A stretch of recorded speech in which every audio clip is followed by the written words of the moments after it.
कथा अनंता, कहे सुने बहु विधि सब संता। रामायण की कथा भगवान श्री राम के जीवन की मर्यादा और आदर्श का अमूल्य भंडार है। आइए इस पावन रामलीला की शुरुआत करें। अयोध्या नगरी में चैत्र मास की शुक्ल पक्ष की 9वीं तिथि को भगवान विष्णु अवतरित होते हैं। मर्यादा पुरुषत्व और धर्म की रक्षा के लिए प्रभु के जन्म से अयोध्या नगरी में हर्ष उल्लास का वातावरण ऐसा छाया मानो अथाह समुद्र हो। ऐसे ही उनका बचपन बीतता गया और गुरु ग्रह गए पढ़न रघुराई, अल्पकाल विद्या सब आई।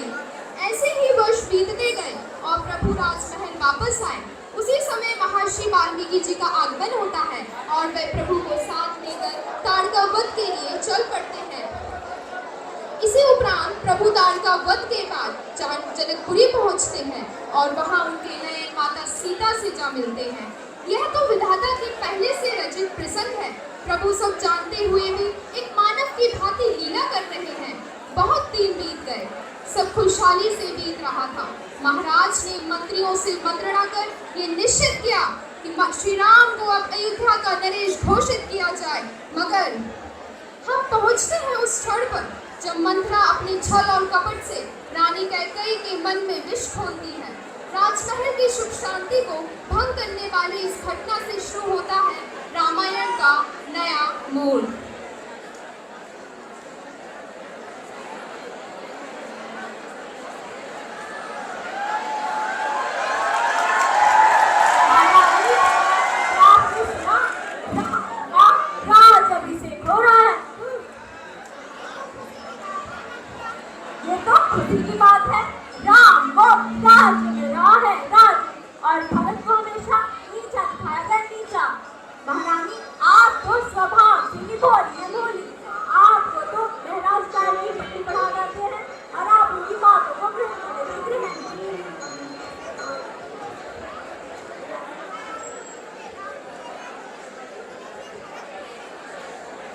महारानी, आप तो स्वभाव से ही कोमल ही रहती हैं।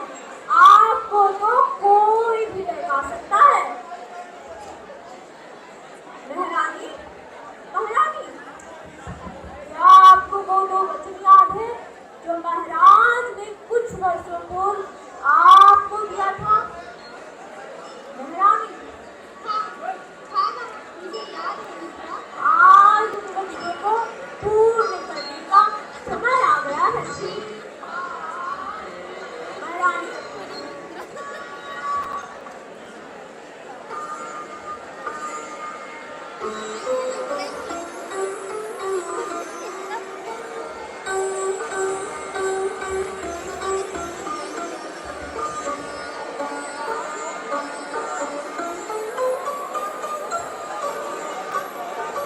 मंत्रा की बातों में आकर रानी कैकेयी को भवन में जाती है और दशरथ वहां आते हैं तो कैकेयी उनसे दो वचन मांगती है। ये सुनकर राजा दशरथ शोक से व्याकुल हो उठते हैं।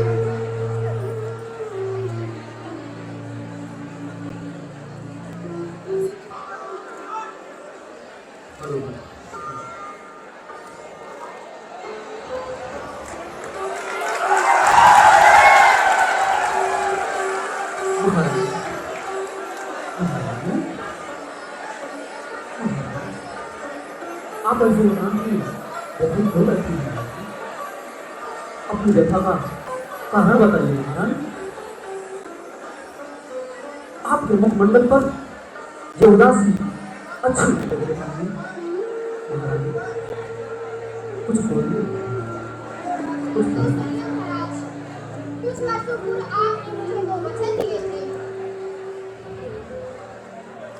आज उन वचनों को पूर्ण करने का समय आ गया है महाराज।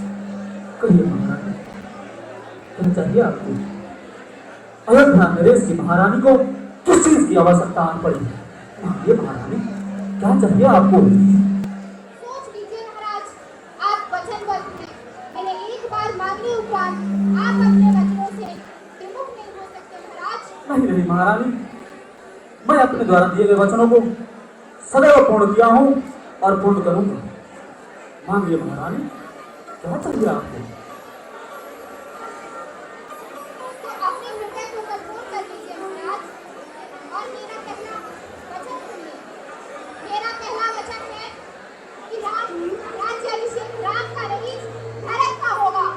देवी ऐसा ना कहो देवी, ऐसा ना कहो। महाराज, आपने अभी मेरा दूसरा वचन तो सुना ही नहीं है महाराज। कहो देवी, क्या है आपका दूसरा वचन? तो सुनिए महाराज, मेरा दूसरा वचन है कि राम को 14 वर्षों के लिए तपस्वी देश में वनवास को जाना होगा। देवी ऐसा ना कहो देवी, ऐसा ना कहो।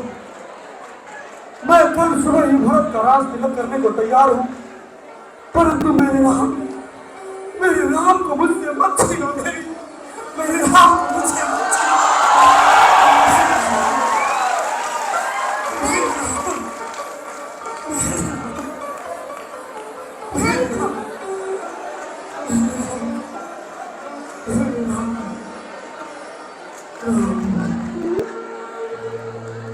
धैर्य और संयम की मूर्ति श्री राम जब अपनी मां कैकेयी के कक्ष में प्रवेश करते हैं तो उन्हें अपने वनवास का समाचार मिलता है। वे बिना किसी विरोध के मां की आज्ञा स्वीकार करते हैं। धैर्य और संयम की मूर्ति श्री राम जब अपनी मां कैकेयी से मिलते हैं तो उन्हें अपने वनवास का समाचार मिलता है। वे बिना किसी विरोध के मां की आज्ञा स्वीकार करते हैं।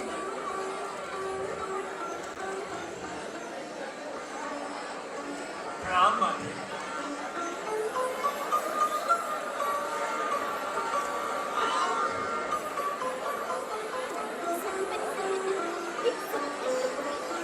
पिताजी, पिताजी, आपकी ऐसी व्यथा का कारण क्या है पिताजी?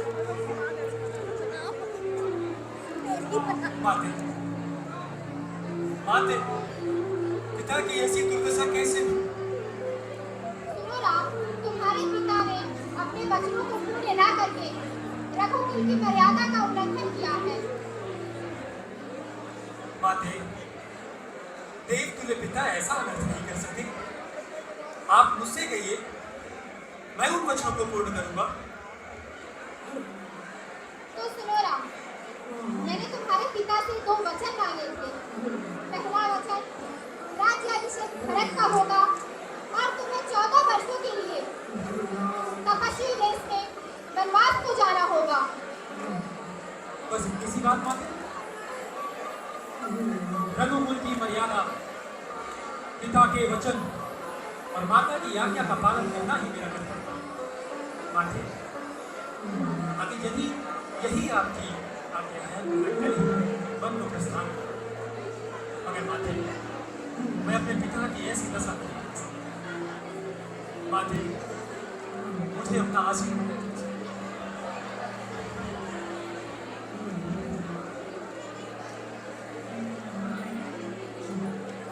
ठीक है माता।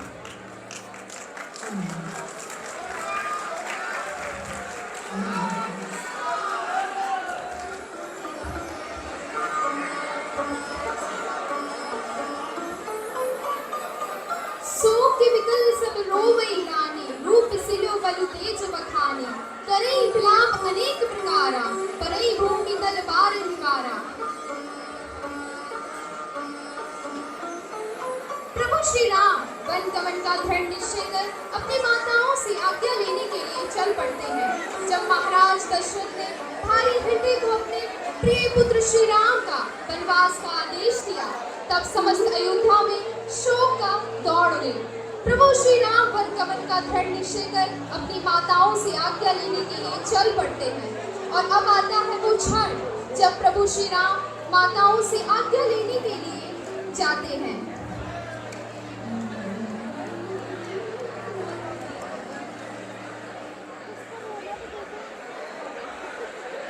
माते,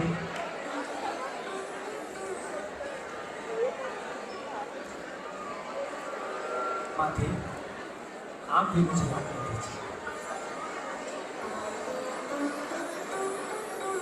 सीधे प्रभु श्री राम माताओं से आज्ञा लेकर जब जाते हैं तब माता सीते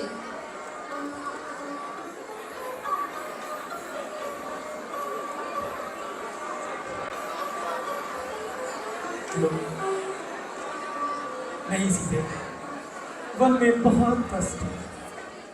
और तुम बहुत तुम वहां के कष्टों को सहन नहीं कर पाओगे। सीधे तुम यही रहकर माँ, पिताजी और राज्य की रक्षा तथा सेवा करोगे। और आदेश तो सिर्फ मुझे मिला है ना। एक पति के बिना पत्नी का कोई अस्तित्व नहीं। नहीं, मीरा, सीता। आपके बिना कोई अस्तित्व नहीं स्वामी। मैं आपके साथ चलती हूँ। ठीक है सीता, यदि तुम्हारी यही इच्छा है तो हमारे साथ चलो।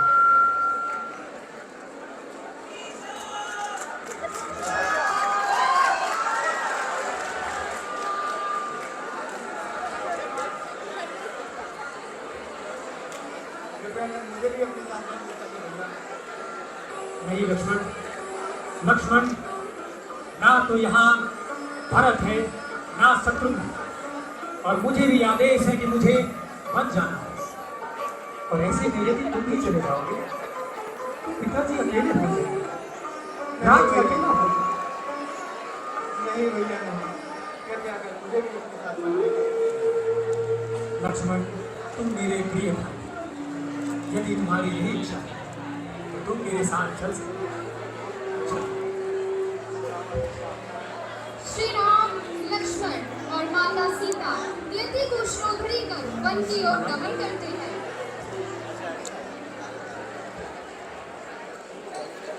वन में तपस्वी जीवन व्यतीत करते हुए श्री राम, लक्ष्मण और माता सीते जब स्वर्ण मृग को देखती हैं तब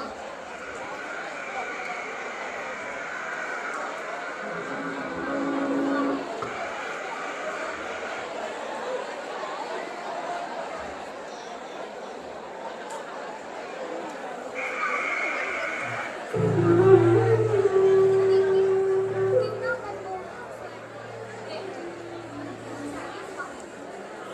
ठीक है भैया, यदि तुम्हें वो व्रत चाहिए तो मैं उसे लेने के लिए अभी कर जाता हूँ। लक्ष्मण, लक्ष्मण, ध्यान रहे, मैं वन की ओर जा रहा हूँ। सीते और कुटी को अकेला मत छोड़ो। बहुत देर हो गई है मगर प्रभु श्री राम की कोई खबर नहीं आई। अचानक से भैया लक्ष्मण जैसे स्वर माता के कानों में पहुंचे, जिससे व्याकुल हुई माता भैया लक्ष्मण को उनका पता करने एवं लाने भेजती है। भैया लक्ष्मण कहते हुए सोमं प्रहीवितं रतः स्वाहा वेतु संभव प्रणेवायम प्रमाणम अग्ने गृहे रेते अवस्थी। वन में रहते राम लखन संग जनक नंदिनी प्यारी, तब वन में भी राजरानी हरदम रही सुखकारी। स्वर्ण मृग की लीला रची मारीच ने छल किया, राम लखन को दूर भेज रावण ने पाप किया। मृग के पीछे राम गए, सीता को भ्रम हुआ, लक्ष्मण रेखा पार कर छल में फंसाना शुरू हुआ।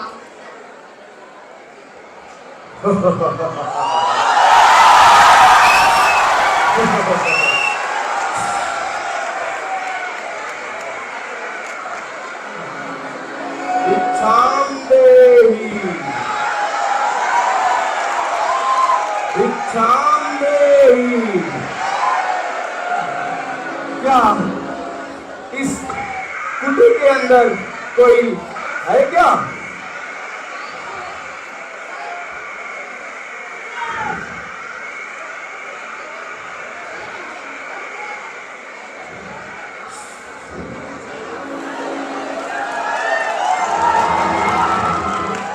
बाहर आइए देवी, हम किसी की कुटिया में प्रवेश नहीं करते। हाँ तेरी मुनिवर, मुझे इस रेखा की ओर जाने की अनुमति नहीं है। तो ठीक है, याद रखना, तुमने एक भिक्षुक ब्राह्मण का अपमान किया है।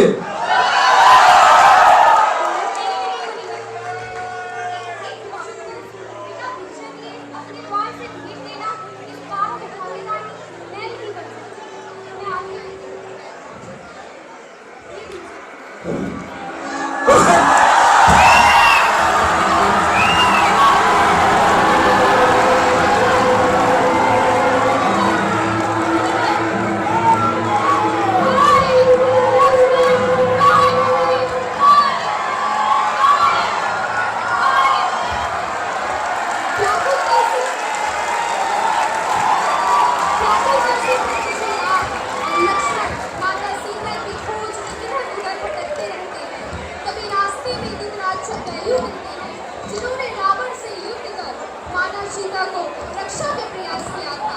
उन्होंने प्रभु श्री राम को माता सीता के हरण की जानकारी दी और अपने प्राण त्याग दिए।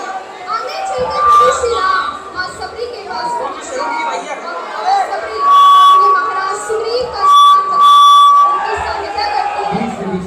वानरों ने जब प्रभु राम और लक्ष्मण को उनकी ओर आते देखा तब उन्होंने जाकर महाराज सुग्रीव को सूचित किया।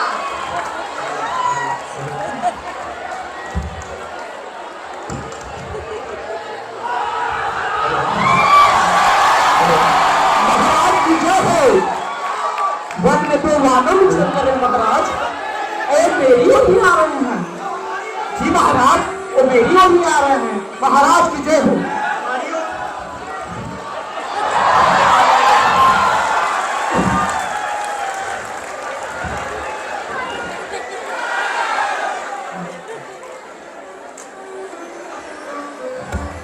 हमारी ओर हमसे बाली ने भेजा होगा हमारा पता लगाने के लिए।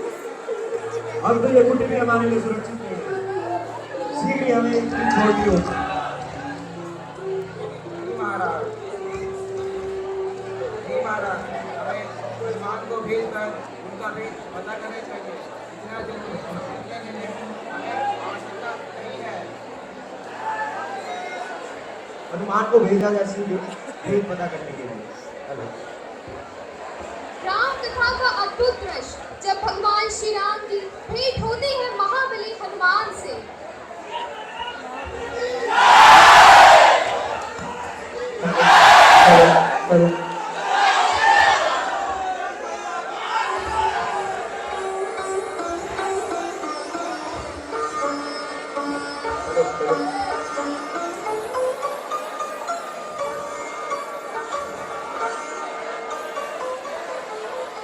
प्रणाम पंडित महाशय।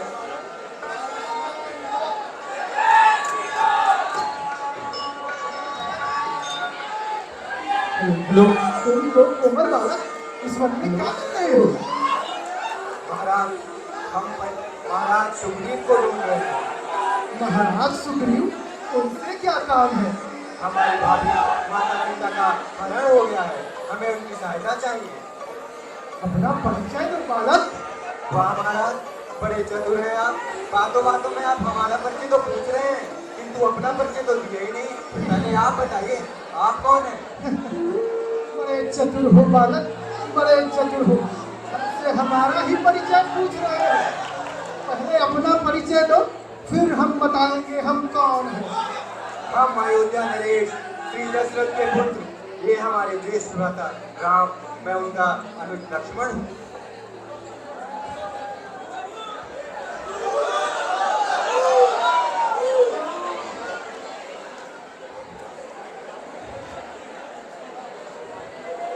प्रभु, मैं कोई ब्राह्मण नहीं हूँ प्रभु, मैं आपका दास हनुमान हूँ प्रभु, हनुमान हूँ।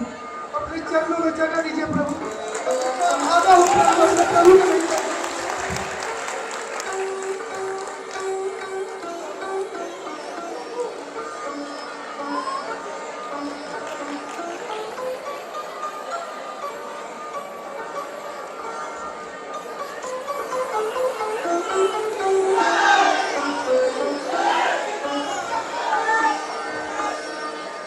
लंका में युद्ध की तैयारी शुरू हो चुकी है।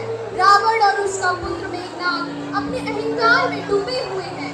वे अपने पराक्रम पर गर्व कर रहे हैं, लेकिन उन्हें ज्ञात नहीं कि अधर्म का अंत निश्चित है और अधर्म कभी स्थायी नहीं होता। नास्तो विद्यते भावो न भावो विद्यन्ते सदा उपिरोमि कष्टो अतिश्रितोषे तत्त्वदर्शिनी।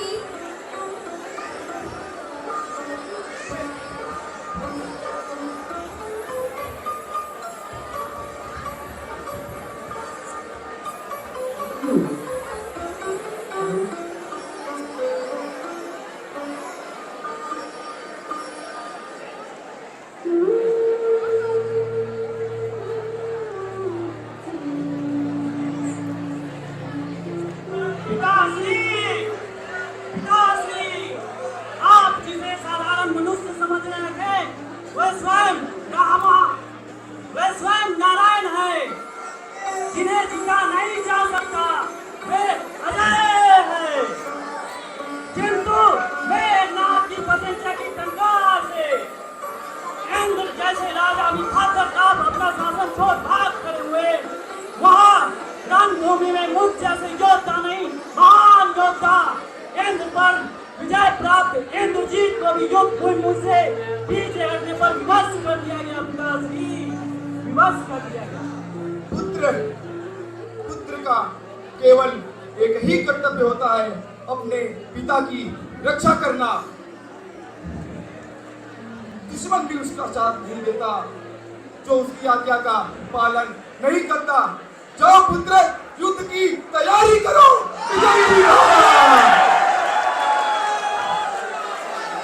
अब होता है धर्म और अधर्म का महासंग्राम। श्री राम और रावण आमने सामने। एक ओर है संयम, मर्यादा और सत्य, दूसरी ओर है अहंकार, पाप और अधर्म। अंततः विजय होती है सत्य की।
रावण की नाभ में अमृत कलश है।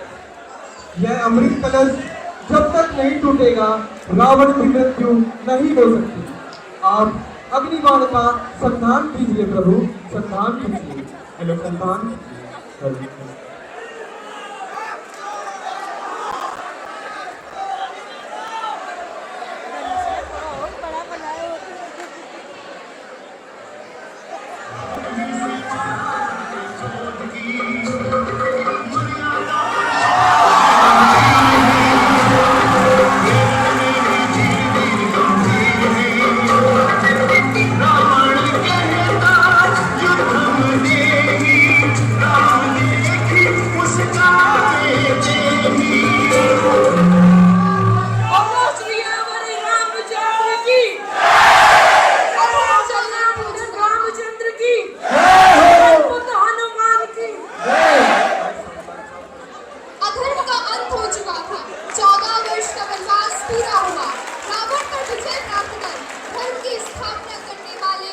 अच्छाई की बुराई पर जीत का संदेश देने वाले श्री राम अपना 14 वनों का वनवास पूरा करते हैं।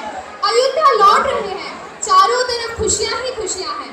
आकाश से पुष्पों की वर्षा हो रही है। शंख बज उठे, नगाड़े गूंजने लगे।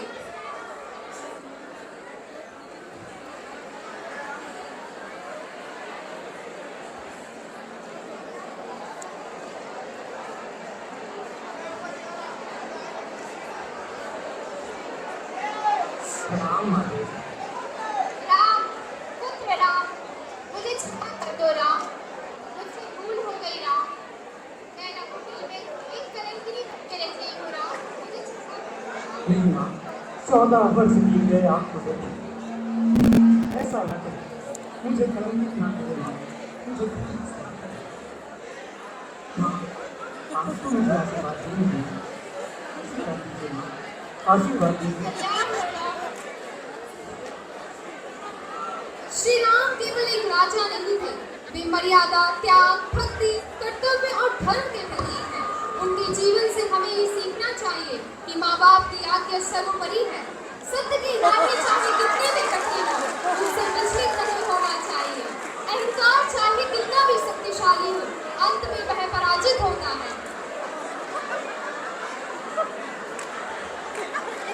और इसी के साथ रामलीला समाप्त होती है।